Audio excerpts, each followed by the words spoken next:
Hello friends, welcome back to smart study channel. I hope आप सभी अच्छे होंगे। जैसा कि आपको पता है कि मैं आपको सीटेट एग्ज़ाम से रिलेटेड वीडियो प्रोवाइड करती हूँ।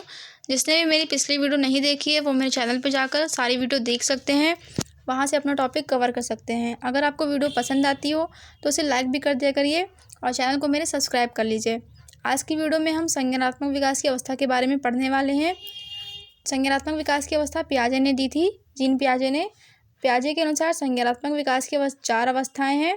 फर्स्ट है संवेदी पेशीय अवस्था, सेंसरी मोटर स्टेज, 0 से 2 वर्ष यानी जन्म से 2 वर्ष की अवस्था होती है।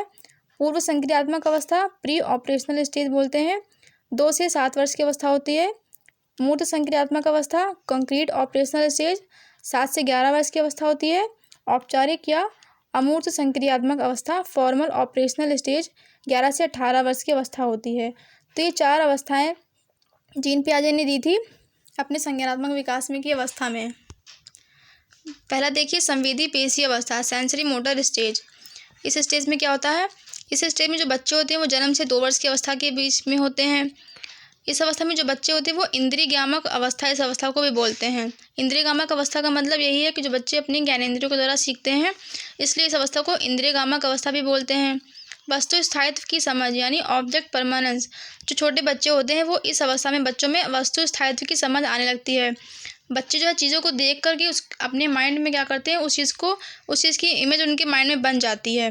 तो इस अवस्था में यही होता है कि बच्चे जो है वस्तु को देखकर उनके माइंड में उसकी इमेज बनने लगती है, इसलिए उसको वस्तु स्थायित्व की समझ बोलते हैं।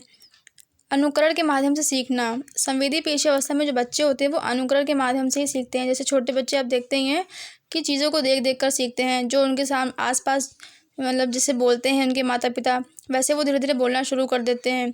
तो अनुकरण करके, नकल करके सीखते हैं बच्चे, छोटे बच्चे।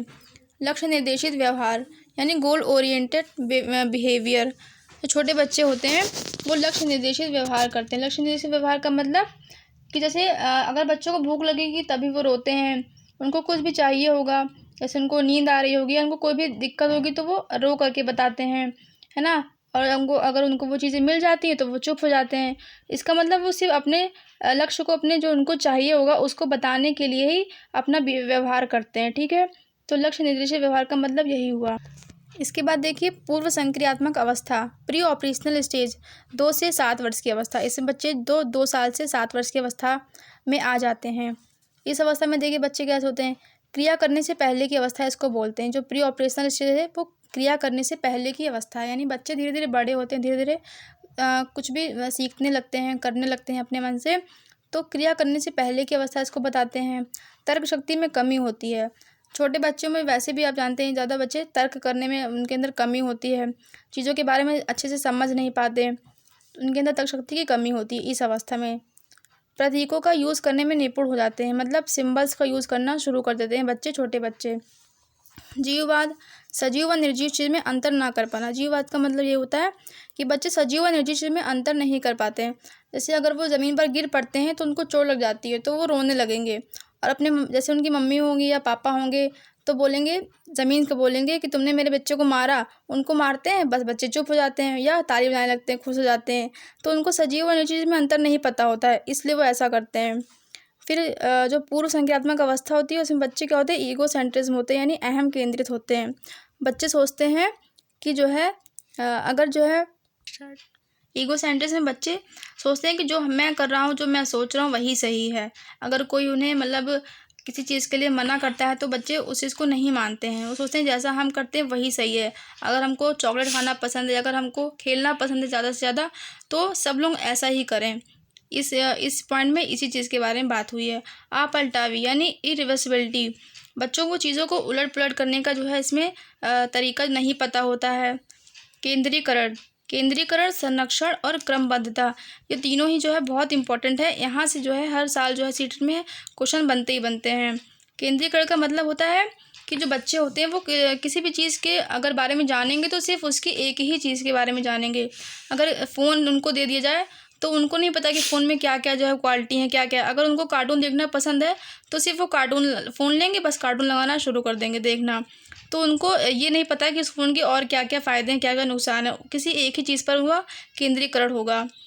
संरक्षण का मतलब देखिए, कंजर्वेशन का मतलब कंजर्वेशन का मतलब ये होता है कि बच्चे जो हैं अगर किसी भी चीज़ को दो जगह चीज़ रखी हुई है और सेम चीज़ सेम क्वांटिटी में रखी है, अगर उसका लेकिन जो है साइज़ या छोटा बड़ा कर दें तो बच्चे समझ नहीं पाते हैं कि जो है दोनों में चीज़ें तो सेम है, लेकिन अगर जो चीज़ें देखने में बड़ी होंगी तो बच्चा उसको बड़ा बताएगा, जो चीज़ देखने में छोटी होगी उसको बच्चा छोटा बताएगा।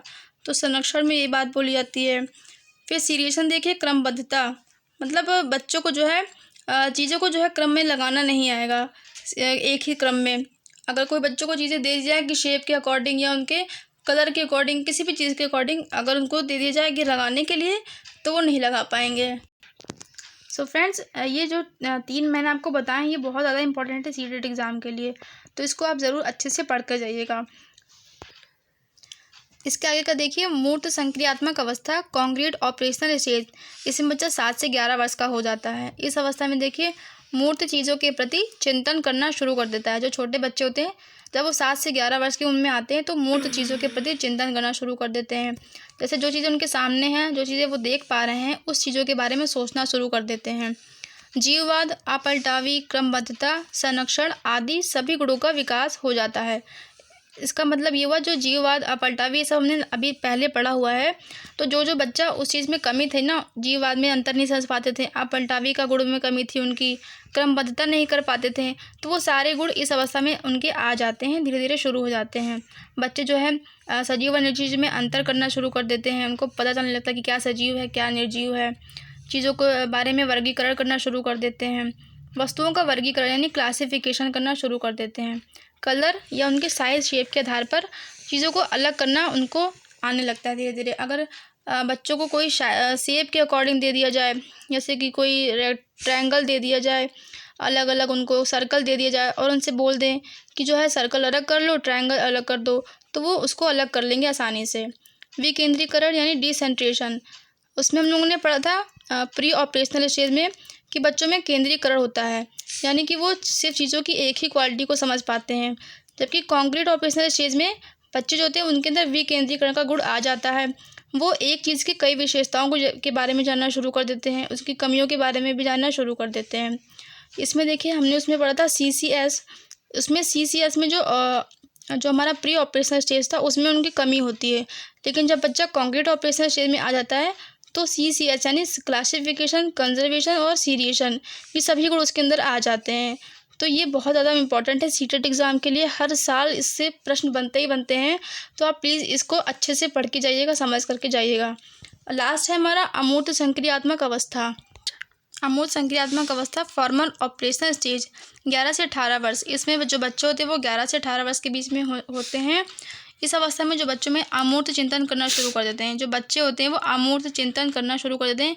मतलब कि बच्चे जो है जो चीज़ें उनके सामने प्रत्यक्ष रूप से नहीं है उसके बारे में भी सोचना शुरू कर देते हैं, है ना। नियमों के ऊपर तर्क करने लगते हैं। कोई भी उनको कंसेप्ट पढ़ाया जाता है, बच्चों को स्कूल में पढ़ाया जाता है, तो उन सभी नियमों के ऊपर तर्क करना शुरू कर देते हैं एक दूसरे से। परिकल्पनात्मक निम्नात्मक तर्क, इसका मतलब बच्चे जो है वो परिकल्पना करने लगते हैं, चीज़ों के बारे में सोचने लगते हैं, निगमन करने लगते हैं चीज़ों के बारे में। Logic, concept,